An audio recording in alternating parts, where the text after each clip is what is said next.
نہ کسی کی ماں ہے، نہ کسی کی بیٹی ہے، نہ کسی کی بہن ہے، نہ کسی کی خالہ ہے، نہ کسی کی پھپھو ہے. صرف مرد کا عورت سے ایک رشتہ ہے، گرل فرینڈ، اور وہ بھی اس وقت تک جب تک وہ گرل فرینڈ اس کی ہوس پوری کرتی رہے اور اس سے اچھی اس کو نہ ملے. پھر ان کے الفاظ تھے کہ اس گرل فرینڈ کو وہ استعمال کرتا ہے اور استعمال کے بعد جب دل بھرتا ہے ایسے پھینکتا ہے جیسے ٹیشو پیپر، استعمال سے پہلے بہت اچھا، استعمال کے بعد ردی کی ٹوکری میں. سمجھ میں نہیں آ رہی بات؟ یہ حالات ہے. تو میرے بھائی خدا کے بندو، اسلام نے ہمیں دنیا میں مزے دیے ہیں بہت، آخرت تو بعد میں ہے، اللہ ہمیں آخرت کی بھی جنت دے دے، لیکن اسلام کا ہم پر دنیا میں بہت بڑا احسان ہے. ہماری تہوار دیکھ لو، عید الفطر دیکھ لو، بقرعید میں 10 دن سے انجوائے کرنا شروع کر دیتے ہیں، صحیح ہے نا؟ 10 دنوں سے انجوائمنٹ شروع ہو جاتی ہے. اور سنت کس کی زندہ ہو رہی ہے؟ اللہ کے خلیل ابراہیم علیہ السلام کی. ہمارے ایک دوست ہیں آسٹریلیا میں، بڑے مزاحیہ پوسٹ سے بھیجتے ہیں، کہتے ہیں ہمارے پاس اپنے مسلمان ہونے کا بس ایک ہی ثبوت باقی رہ گیا، وہ ہے ختنے. کہہ رہے ہم عمل میں تو زیرو ہیں، لیکن کہہ رہے ہیں ہمارے پاس اپنے مسلمان ہونے کا صرف ایک ثبوت ہے، وہ کیا ہے؟ ختنے. بات صحیح ہے، عمل میں تو فارغ ہو گئے، لیکن یہ ختنے کم چیز ہے. جن کی ختنے نہیں ہوتی نا، پیشاب کرتے ہیں ساری غلاظت بولو اندر، پسینہ نکلتا ہے سارا اندر. اس گندگی سے بھی ہمیں ہمارے رب نے بچا لیا مسلمان ہونے کی وجہ سے. وہ میں نے سنا ہے نا، ایک ملک میں اپنے گھر والوں کو بھی لے کر گیا، تو پہلی دفعہ وہ کسی غیر مسلم کنٹری میں میرے ساتھ گھر والے گئے تھے، تو واش روم میں پانی نہیں. گھر والوں نے بولا یہ ہم جو جہاں ہوٹل میں ہمیں ٹھہرائے یہاں واش روم میں شاید یہ نل کا لگانا بھول گئے ہیں. میں نے کہا بھولے نہیں، یہاں پانی نہیں ہوتا. گھر والوں نے کہا یہ کیسے ہو سکتا ہے؟ وہ سمجھ رہے میں مذاق کر رہا ہوں. میں نے کہا یہ ٹیشو سے صاف کرتے ہیں بس. انہوں نے کہا نہیں بھائی مذاق، وہ سمجھا میں مذاق کر رہا ہوں. دوسرا واش روم چیک کیا، وہاں بھی پانی نہیں ہے. شاور ہوتا ہے نا مسلم شاور جسے کہتے ہیں. میں نے کہا بھائی ہم تو بوتل لے کے جاتے ہیں. نہیں بھائی یہ تو بڑے صاف ستھرے لوگ ہیں، یہ کیسے ہو سکتا؟ میں نے کہا بھائی یہ مجھے گھنٹہ لگا ہوگا یہ بات سمجھانے میں کہ نہیں ہوتا، یہ لوگ نہیں دھوتے. اچھا تھوڑی دیر میں ہم نے بلڈنگ سے دیکھا، میرے ساتھ ایک بہت بڑی شیشے کی بلڈنگ، بہت اونچی، ٹاپ پہ بندہ چڑھا ہوا ہے اور گیلے کپڑے سے شیشے صاف کر رہا ہے. گیلے کپڑے سے وہ چڑھ کے ذرا سا گرے نا تو ہڈی پسلی نہ ملے. ہمارے گھر والے نے بولا یہ کیا کر رہا ہے؟ میں نے کہا یہ روز صفائی ہوتی ہے. اس نے کہا یار جس چیز کی صفائی آسان بھی ہے اور زیادہ ضروری ہے اور اس میں موت کا بھی خطرہ نہیں ہے، اس کو صاف کرتے نہیں ہے، اور چڑھا ہوا ہے کہاں؟ میں نے کہا بس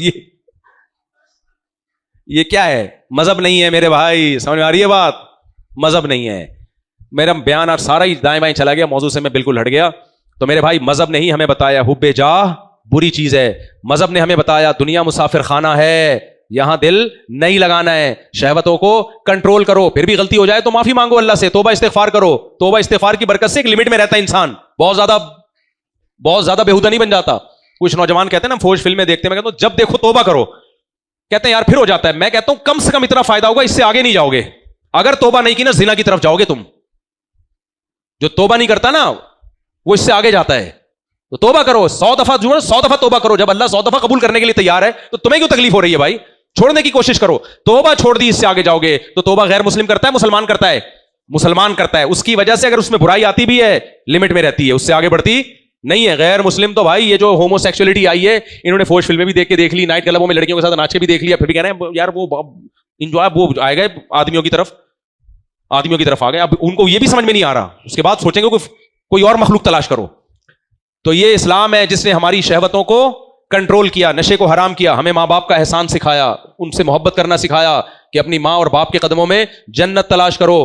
تو اس کا ہمیں فائدہ ہوتا ہے، ہمیں ماں باپ سے محبت ہوتی ہے، اور ماں باپ سے محبت تو نیچرل ہے میرے بھائی، فطری ہے، اس سے تو سکون ملتا ہے. تو نماز سکھائی ہمیں، طہارت سکھائی ہمیں، ساری چیزیں میرے بھائی. قرآن میں دیکھو نبی کریم صلی اللہ علیہ وسلم کی جو تعریفیں ہیں، یحل لہم الطیبات، پاکیزہ چیزوں کو حلال کر دیں گے، ویحرم علیہم الخبائث، ہر برائی کو حرام کر دیں گے. تو ہمیں ہر ظاہری باطنی گندگی سے روکا پیغمبر صلی اللہ علیہ وسلم نے، اور ہر اچھائی کو ہماری سوسائٹی میں پھیلایا. تو یہ اسلام آخرت بعد میں، دنیا میں ہمارے لیے اللہ کی نعمت پہلے ہے، یہ پہلے ہے. میں بس میں بیان کو سمیٹتا ہوں، بہت زیادہ میں دائیں میں چلا گیا. میں نے بیان تو آج محرم پہ کرنا تھا. بیان کس پہ کرنا تھا آج؟ محرم پہ. لیکن وہ بات وہاں سے شروع ہو گئی بلڈنگوں سے، پھر حب دنیا. تو وہ مال کی محبت پیدا نہیں کرو، ہوس. ضرورت تو سب کو ہوتی ہے. جب کوئی بڑی بلڈنگ دیکھو تبلیغ والے کہتے ہیں بھائی دیر آر 2 types آف مٹی کی کتنی قسمیں ہیں؟ 2 قسمیں، ایک کھڑی مٹی ایک پڑی مٹی ہے بھائی. تو مٹی کبھی نیچے ہوتی ہے، کبھی اس میں رنگ روغن کر کے بڑھا دیا جاتا ہے. اور نبی کریم صلی اللہ علیہ وسلم نے فرمایا بدترین چیز جس پہ انسان کا پیسہ خرچ ہو وہ کیا ہے؟ تعمیر. کیونکہ کپڑا پہنا پرانا ہو گیا، بریانی پھوڑ پھاڑ کے ختم, اس کی لذت حاصل ہو گئی, اچھا کھانا کھایا لذت حاصل ہو گئی. لیکن جب دیواروں اینٹوں پہ پیسہ لگتا ہے تو پیسہ زیادہ لگتا ہے, زندگی اتنی وفا نہیں کرتی. جو سریا ڈالا جا رہا ہوتا ہے وہ آپ کی ہڈیوں میں کیلشیم سے زیادہ مضبوط ہوتا ہے, تو وہ آپ کے ساتھ وفا نہیں کرتی ہے, تو اس پہ دل نہیں لگاؤ. جبکہ ہم سب سے زیادہ دل کس سے لگاتے ہیں؟ پراپرٹی سے. سب سے زیادہ دل کس سے لگاتے ہیں؟ پراپرٹی سے لگاتے ہیں. تو اب میں 2-4 باتیں محرم کے حوالے سے بس کر دوں. دیکھو ایک طرف ہو جاؤ, یا تو شیعہ بن جاؤ یا کیا بن جاؤ, بولو, سنی. ایک طرف ہو جاؤ. کچھ لوگ کہتے ہیں اسلام میں فرقے ورقے نہیں ہیں, ایکچولی ہمارا کوئی فرقہ نہیں ہے. بھائی اگر آپ یوں کہتے ہیں کہ اسلام فرقوں کو پسند نہیں کرتا, فرقہ واریت کو پسند نہیں کرتا, یہ تو ٹھیک ہے. لیکن اگر یہ کہتے ہیں اسلام میں فرقے ہی نہیں ہے, تو یہ تو مشاہدے کے خلاف بات کر رہے ہو آپ. دیکھو کوئی کہتا ہے دنیا میں چور وور ہے ہی نہیں, یہ بات مان لی جائے گی. یہ کہتا ہے کہ چوری بری ہے, یہ بات مانی جائے گی. اسلام چوریوں کو پسند نہیں کرتا, لیکن مسلمانوں میں چور ہیں یا نہیں ہے؟ تو اب آپ نے بچنا ہے کون چور ہے, کون صحیح ہے, کون کیریکٹر لیس ہے, کون کریکٹ. تو اسلام فرقوں کو پسند نہیں کرتا, لیکن مسلمانوں میں فرقے ہیں. حدیث میں آتا ہے 73 فرقے پیدا ہوں گے, ایک جنتی باقی سارے جہنمی. تو فرقے تو ہوں گے. تو اب آپ نے فیصلہ کرنا ہے کہ کس فرقے کو فالو کرنا ہے. آپ نے نہیں آئی سمجھ میں بات؟ تو یہ میں اور آپ خود فیصلہ کریں یا نبی سے فیصلہ کروائیں؟ کیا خیال ہے؟ بولو نا. نبی سے. تو نبی کریم صلی اللہ علیہ وسلم نے جب بتایا نا 73 میں سے 72 جہنمی ایک جنتی, تو یہ صحابہ نے فوراً سوال پوچھ لیا تھا کہ وہ جنتی کون سا فرقہ ہوگا, تاکہ ہمارے لیے کیا ہو جائے, آسانی. تو نبی کریم صلی اللہ علیہ وسلم اگر فرقے کا نام بتاتے کہ اس فرقے کا نام دیوبندی ہوگا, تو سارے اپنا نام کیا رکھتے؟ دیوبندی. اگر نبی بتاتے اس کا نام شیعہ ہوگا, تو ہم سب کا نام کیا ہوتا؟ شیعہ. اگر نبی بتاتے اس فرقے کا نام بریلوی ہوگا, تو سارے گرین ہوتے ہم سب. ٹھیک ہے نا, سب ہری پگڑیاں پہن کے بیٹھے ہوئے. تو کوئی نام نہیں بتایا آپ نے. کیوں؟ ناموں میں بڑا دھوکہ ہے. علامت بتائیے. دیکھو اس کی آسان مثال دیتا ہوں. آپ نے اپنے بچے کو بھیجا, کوئی انگریز بھانجا آ گیا آپ کا امریکہ سے, جس کو اردو نہیں آتی. اب آپ اس کو کہہ رہے ہیں بیٹا چینی لے کر آؤ, اس کو چینی سمجھ میں ہی نہیں آ رہی. اب آپ کو پتا ہے کہ یہ وہاں جا کے پتہ نہیں کیا اٹھا کے لے آئے گا, تو آپ اس کو چینی کی خوشبو سکھا دیتے ہیں. بیٹا دیکھ لینا ایسا نہ ہو غلط چیز اٹھا کے لے آؤ, یہ چینی ہے, یہ ایسی خوشبو ہے, زبان پہ رکھو تو میٹھی ہے. علامت بتاؤ گے نا آپ, جب نام میں غلطی کا امکان ہو. ایسا ہی ہے نا. تو نبی کریم صلی اللہ علیہ وسلم کو پتا تھا ہر فرقہ بہت اچھے اچھے نام رکھے گا. نام کیسے رکھیں گے؟ سارے منکرین حدیث اپنا نام رکھیں گے اہل قرآن. کیا نام رکھیں گے؟ اہل قرآن. کوئی عاشق رسول, کوئی کیا مارکیٹ میں ناموں کے منجن بہت بکیں گے. اس لیے نبی نے نام نہیں بتایا, علامت بتائی ہے کہ جس فرقے میں یہ علامت پائی جائے وہ جنتی, باقی سارے کیا ہیں؟ جہنمی. وہ علامت کیا؟ ما انا علیہ و اصحابی, جو میرے اور میرے صحابہ کے ٹریک پر ہوگا. نہیں آئی سمجھ بات؟ قرآن کا تذکرہ نہیں کیا, اس لیے کہ سارے فرقے قرآن کو تو اصل مانتے ہیں, لیکن قرآن کی ایسی تشریح جس پر میرا عمل نہیں ہے وہ تشریح بھی نہیں مانی جائے گی. غامدی صاحب نے قرآن کی تشریح کی کہ رجم کی آیتیں قرآن میں تھیں, نکال دی گئیں, اس کا مطلب وہ آیتیں منسوخ. لیکن نبی نے عمل سے بتایا شادی شدہ مرد کو اور عورت کو رجم کرتے ہوئے کہ وہ آیتیں منسوخ ہیں, حکم منسوخ نہیں ہے. عمل سے بتایا نبی نے نا. تو نبی نے فرمایا جس پر میرا عمل ہوگا وہ والی تشریح مانی جائے گی. قرآن کی وہ تشریح مانی جائے گی جس پر میرا عمل ہوگا. جو میرے عمل کے خلاف تشریح کرے وہ تشریح اٹھا کے دیوار میں مار دو. اور پھر فرمایا میرے عمل کی بھی وہ تشریح جس پر صحابہ تھے, کیونکہ کچھ لوگ حدیثوں سے استدلال کریں گے, اپنی طرف سے مطلب بتائیں گے, لیکن صحابہ کا آپ کو اس پر عمل نہیں نظر آئے گا. تو اس لیے پورا دین مکمل ہوتا ہے قرآن, سنت اور صحابہ. اب 2 اور 2 4 کی طرح بات واضح ہو گئی. 10 محرم یا محرم صحابہ کی زندگی میں آیا تھا کہ نہیں آیا تھا؟ صحابہ نے کیا سکھایا؟ کسی کی میت پہ واویلا کرنا ہے, ماتم کرنا ہے, شور مچانا ہے, یا صبر کرنا ہے؟ ویسے بھی شہادت اسلام میں ایک مبارک چیز ہے, معاذ اللہ نقل کفر منحوس عمل معاذ اللہ نہیں ہے. حضرت عثمان کی شہادت ہوئی, وہ بھی تو ایک بڑی مظلومانہ شہادت تھی. تو صحابہ نے اس دن کو منایا.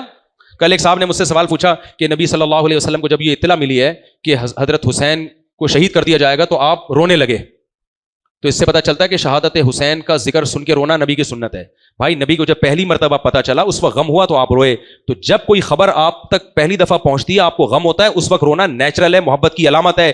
کیا نبی ہر اس تاریخ پہ روئے ہیں جس تاریخ میں آپ کو پتہ چلا تھا؟ پھر کیا صحابہ ہر اس تاریخ کو روئے ہیں یا رونے کا دن منایا ہے انہوں نے؟ تو آپ کسی پہ طنز نہ کریں. فرقواریت, ہمارا ملک فرقواریت کا تحمل نہیں کر سکتا, برداشت نہیں کر سکتا. کسی کو آپ کا اگر کوئی شیعہ دوست ہے, کھانا پینا رکھیں, آپ آرام سے بیٹھیں, گپ شپ لگائیں, لیکن خود اپنے بارے میں آپ فیصلہ کریں کہ آپ ادھر ہیں یا آپ بولو ادھر ہیں, صحابہ کی طرف ہیں یا اس طرف ہیں. یہ بیچ میں چلنے کی کوشش نہ کریں. لوگوں نے مرثیے لگائے ہوئے ہوتے ہیں محرم میں. بھائی مرثیے بھی حرام ہیں, ناجائز ہیں. نوحے بھی اسلام میں کیا ہیں؟ ناجائز ہیں. ماتم بھی ناجائز ہے اسلام میں. نبی کریم صلی اللہ علیہ وسلم نے گریبان چاک کرنے والی عورتیں, سینہ پیٹنے والی عورتیں, سب پہ لعنت کی ہے. بخاری مسلم کی حدیثیں ہیں. تو ہمارے لیے سیدنا حسین رضی اللہ تعالی عنہ کی شہادت یہ انتہائی مظلومانہ شہادت تھی. میں نے جمعے میں بتایا تھا کہ ڈاکٹر اسرار صاحب نے یہ کہا ہے کہ حضرت عثمان کی شہادت زیادہ مظلومانہ تھی کیونکہ وہ خلیفہ تھے. لیکن بات یہ کہ حضرت حسین کی شہادت زیادہ مظلومانہ اس لیے تھی کہ حضرت عثمان کی شہادت باغیوں کے ہاتھوں ہوئی ہے, اور یہاں ایک ایسی حکومت کے ہاتھوں ہوئی ہے جو اپنے آپ کو اسلامی حکومت کہتی تھی. اور حضرت عثمان اکیلے شہید ہوئے تھے, سیدنا حسین کے ساتھ ان کے خاندان کا ایک فرد بھی, جو بھی جتنے بھی جوان تھے سارے شہید کر دیے تھے. اس میں دو رائے نہیں ہے کہ یہ دن عالم اسلام میں ایک بہت ہی المناک دن ہے, لیکن دنوں کو یاد کر کر کے رونا یہ اسلامی تعلیمات نہیں ہے. جو ظالم تھا, جن میں جو سب سے بڑا ظالم تو کوفہ کا گورنر تھا ابن زیاد, اللہ اس پہ 100 بار لعنت کرے, اسے اس آگ کا مزہ چکھائے جس آگ کا وہ مستحق ہے. لیکن 9 یا 10 محرم کو کالے کپڑے پہننا, سبیلیں لگانا اور اس طرح کی جو ایکٹیویٹی لوگ کر رہے ہوتے ہیں, بھائی اہل سنت والجماعت کا مذہب نہیں ہے. ہماری نظر میں سب سے مبارک مہینہ وہ رمضان کا مہینہ ہے, اور محرم میں کرنے کا کام کیا ہے جو نبی نے کیا؟